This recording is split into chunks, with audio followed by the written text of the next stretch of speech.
E aí galera, beleza? Voltamos com mais um vídeo. Dessa vez vamos falar de direito administrativo no tema regime jurídico administrativo. É um tema que sempre cai em prova, totalmente ligado a princípios. Então nosso foco é sempre aqui o direito de trânsito e direito administrativo. Dessa vez um tema voltado às duas matérias ao mesmo tempo, ok? Vamos lá. Quando você estiver fazendo prova e aparecer para você o tema regime jurídico administrativo, aí vai a dica. A única coisa que você precisa lembrar para fazer a questão é visualizar esses dois pilares. Vamos lá, hein? Regime jurídico administrativo. Caiu na sua prova? Olha esses dois pilares, tem que vir na sua cabeça. Se você lembrar desses dois pilares, você com certeza vai acertar a questão. Por quê? Vamos lá. O regime jurídico administrativo, pela teoria, pela doutrina, ele consiste no conjunto de dois pilares. Eu fico utilizando essa palavra porque, na maioria das vezes, aparece ela em prova, então já visualiza isso aí. Os dois pilares que sustentam a administração. Os dois pilares são esses, são dois pilares principiológicos. Trata-se de dois princípios, sendo esses, primeiro, supremacia do interesse público, de um lado, e de outro lado, indisponibilidade do interesse público. Acabou. Quando cair na sua prova de direito administrativo, regime jurídico administrativo, já pensa nesses dois pilares aqui. De um lado você tem a supremacia do interesse público e do outro a indisponibilidade do interesse público. Como é que isso funciona? Simples. Inserir aqui rapidinho.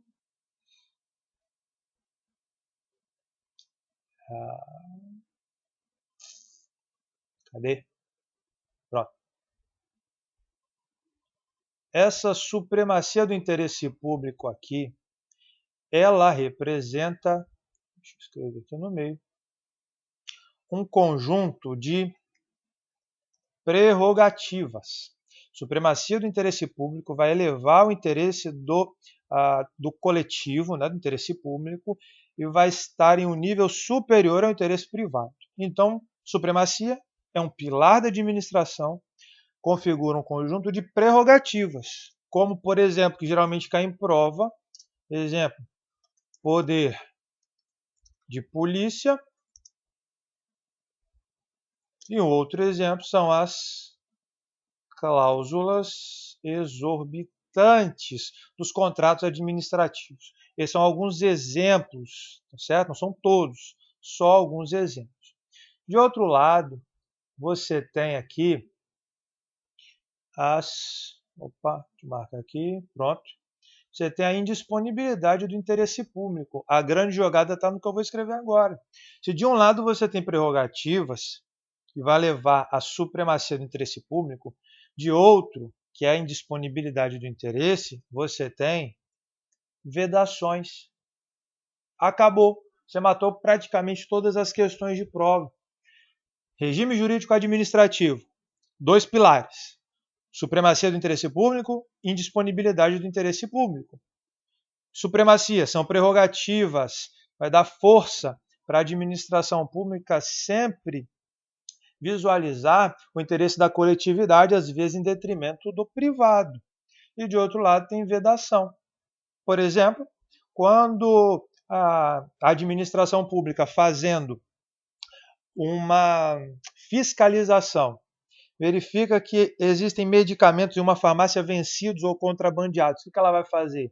Pedir autorização ao Poder Judiciário? Não, ela vai simplesmente lá, vai pegar todos aqueles medicamentos, vai recolher, sem precisar, naquele momento, do Poder Judiciário, porque é uma prerrogativa que ela tem para fazer valer o interesse da coletividade, não ficar doente com medicamentos que não valem nada, em detrimento do interesse econômico do comerciante. Ponto.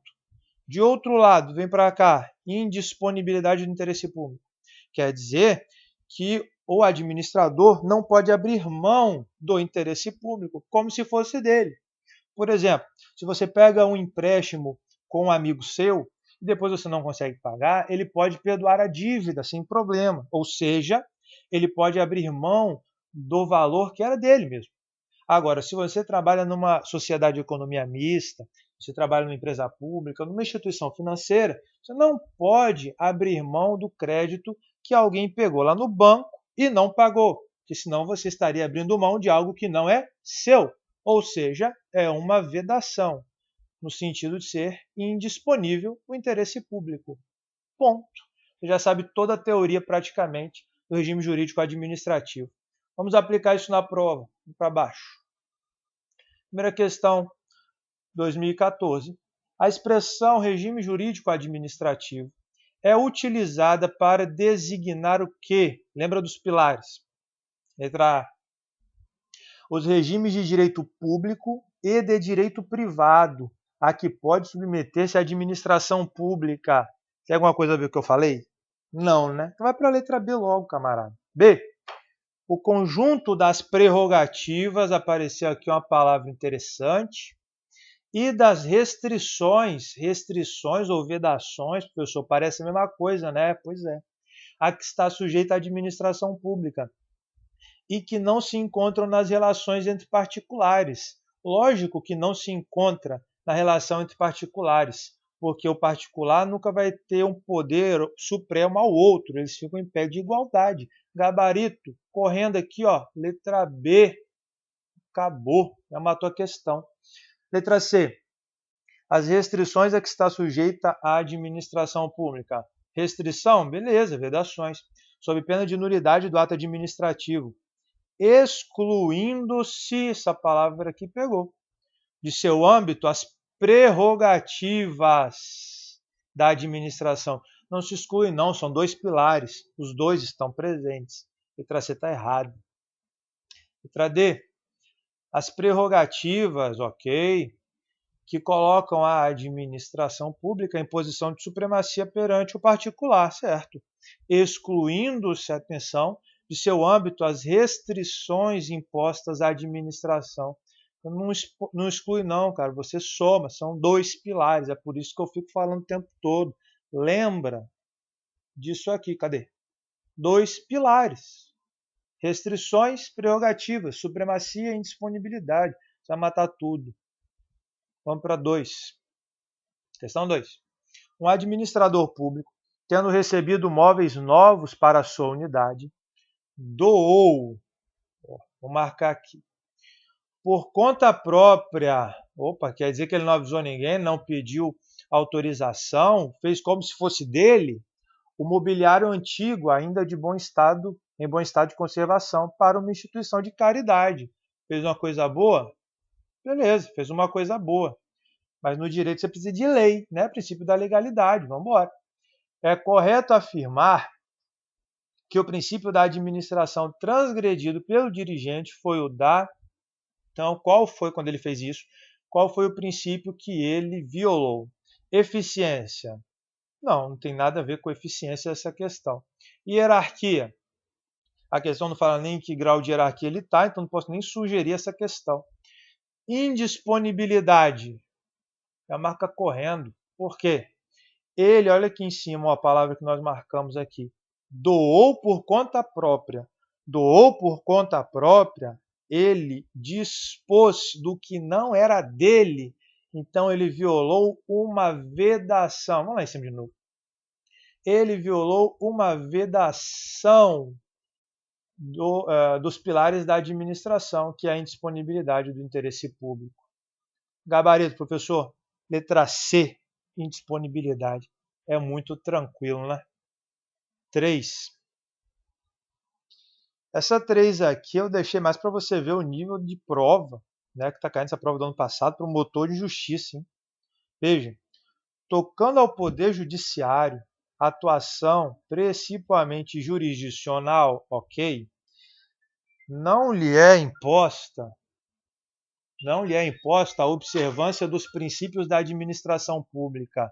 Errado, né, pessoal? Afinal de contas, os princípios da administração pública, artigo 37 da Constituição Federal, se aplicam a todos, indistintamente, administração pública direta e administração pública indireta de qualquer dos seus poderes.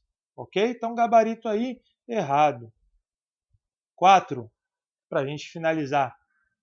Acerca do regime jurídico administrativo, julgue o próximo item. O princípio da supremacia do interesse público, que você já está bem familiarizado, marco aqui, sobre o interesse privado, é um dos pilares, olha que nome bacana que aparece na sua prova, pronto, do regime jurídico administrativo, certo? E autoriza a administração pública a impor, mesmo sem previsão no ordenamento jurídico, marque isso aqui com pressa, pronto, restrições aos direitos dos particulares em caso de conflito com os interesses de toda a coletividade. Olha, o princípio da supremacia do interesse público sobre o privado realmente é um dos pilares do regime jurídico administrativo, ok? E ele autoriza, por vezes, como na questão de desapropriação, como na questão também de poder de polícia, a impor algumas restrições aos particulares. No entanto, você precisa estar observando o princípio da legalidade. Sem o princípio da legalidade, você não consegue fazer nada na administração. É o que está lá no artigo 37, caput da Constituição Federal. Logo, precisamos de 2 entendimentos aqui e essa resposta, então, fica absolutamente errada. Certo? Com isso, nós finalizamos essas dicas rápidas aqui sobre o regime jurídico administrativo. É um tema muito cobrado em prova e com essa dica aí eu tenho certeza que não vai ser mais problema para você. Sempre lembrando dos nossos pilares da administração. Ok? Então, fica com a gente aí. Se você gostou, dá um like aí embaixo na descrição. Se você quiser também, pode se inscrever no nosso canal para ficar sabendo de todas as dicas que vão vir por aí, porque 2015 é o seu ano com certeza. Beleza? Um abraço, que é o professor Paulo André. Até a próxima.